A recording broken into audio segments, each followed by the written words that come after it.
qu'un bon mot. Chaque associé doit pouvoir cultiver son projet personnel pour le faire résonner dans la société en y prenant du plaisir.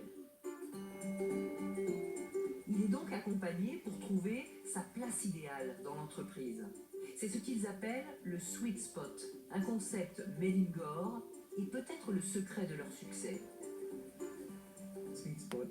Le sweet spot, c'est le point de rencontre entre les compétences, les champs d'intérêt d'un associé et les besoins de l'entreprise. L'idée, c'est qu'en travaillant à son sweet spot, on peut donner son maximum sans avoir l'impression de travailler.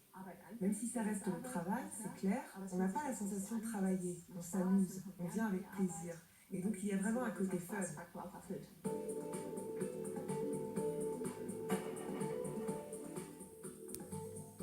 Grâce au concept du sweet spot, les associés, créatifs et motivés, ont développé des milliers d'idées nouvelles. L'Empire Gore s'est ainsi déployé dans des domaines très diversifiés.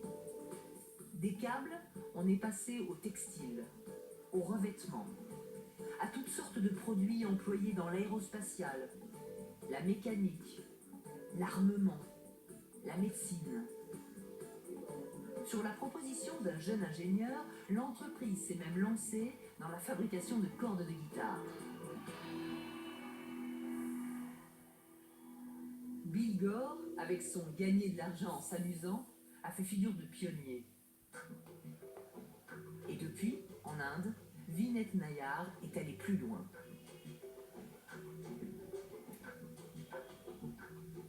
Ancien président visionnaire de HCL Technologies, une entreprise spécialisée dans l'informatique, Vinay Nayar a triplé le nombre de ses salariés pour passer de 30 000 à 90 000 avec sa doctrine « les employés d'abord, les clients ensuite ».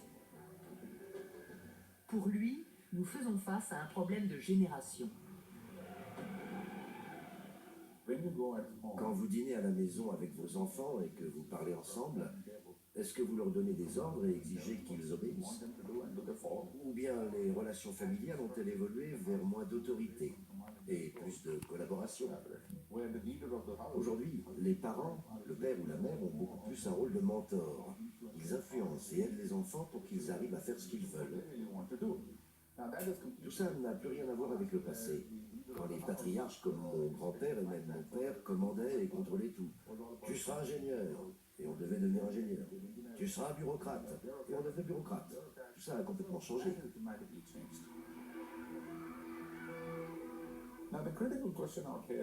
Si les rapports avec les adolescents à la maison ne sont plus les mêmes qu'autrefois, il faut se demander pourquoi il n'y a aucun changement dans le contexte du travail.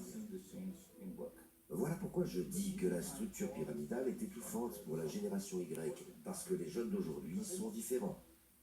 Alors est-ce que la génération Y doit s'adapter au vieux modèle d'organisation, ou faut-il que les entreprises évoluent pour s'adapter à la génération Y? Je crois que c'est la bataille d'aujourd'hui. La raison pour laquelle les gens sont malheureux, c'est parce que ces deux camps s'affrontent et veulent obliger l'autre à se soumettre à leur façon de penser. Et voilà pourquoi il n'y a aucune évolution de ce que j'appelle le bonheur au travail. Mais si vous regardez dans la Silicon Valley, où il y a beaucoup de start-up, ils ont réglé ce problème.